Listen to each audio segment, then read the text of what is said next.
Donald Trump has declared victory, of course, in the US elections. Think of what he's overcome. 34-count felony convictions, 2 assassination attempts, and a bipartisan backlash to return to power for a second term. This is an extraordinary story, whatever way you slice it and wherever you sit politically. But how will Donald Trump change the world? Our lines are open on that one right now. Well, the president-elect got over the line by winning the Midwestern swing state of Wisconsin. He could pick up even more of those swing states. There are more to declare. This is after he won North Carolina, Georgia, Pennsylvania. He's on course to win the popular vote as well. There'll be no arguments on this election of who won it. Kamala Harris, meanwhile, cancelled her expected election night appearance in Washington, D.C. as a result. As the result became inevitable. She's expected to concede at some time today. I hope it's during this programme, I really do. Everything you need to know, all the breaking news right here on Talk 0344 499 1000. It's funny, we were sitting here last night. For those who weren't around in the night, Mike Graham and myself, Mike was here at 1. I took over at 4. Everybody was telling us, all the experts, this will go on for weeks and weeks and weeks before we get the full result. I don't think has there ever been a result so quick, so swift as this one? It was in the bag, bang. We kept looking at it going, well, I know there's a few more states to come, but this is looking like a rather convincing Trump victory. And then the most extraordinary thing happened. We got one bit of news that Donald Trump was on his way to West Palm Beach to where the kind of watch party was, really, the diehards who'd filled this huge venue. Nearly 80 years old, gets in his car, goes to a party. Kamala Harris goes to bed. They told the crowd, hey, don't hang around, there's nothing to see here, guys.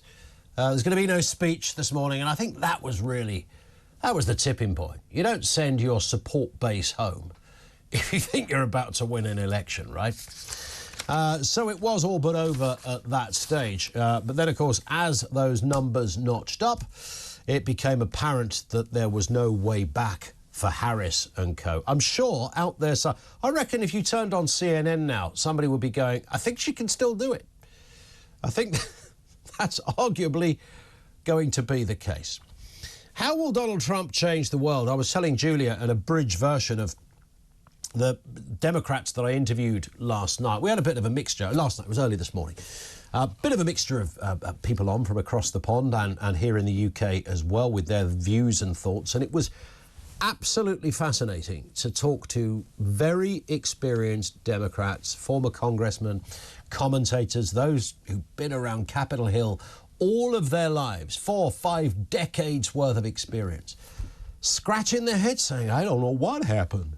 Well, what happened is that you guys did not read the room. Firstly, you had an appalling candidate. It's only when you look at it now, most of us thought it at the time. Kamala Harris, really? Kamala Harris? Nobody had heard of half an hour ago? Democrats had never heard of half an hour ago, and she was the vice president. But just her thing or her lack of a thing, there was nothing there. It was a vacuous kind of entity of democratic nonsense, if that is such a sentence. So there was that was a huge problem.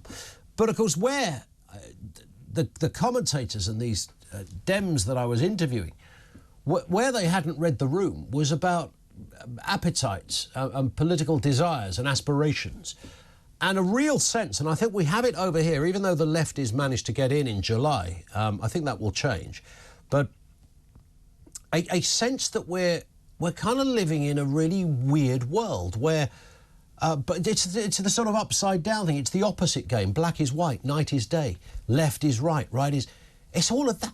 Weird decisions, politicians endorsing nonsense. And then you've got Donald Trump talking about, I'm here for you. It's for Americans. It's what it is. Over here, we've got Ed Miliband giving away squillions and squillions of pounds to countries in distant lands for their climate initiatives. Can you imagine Trump doing that?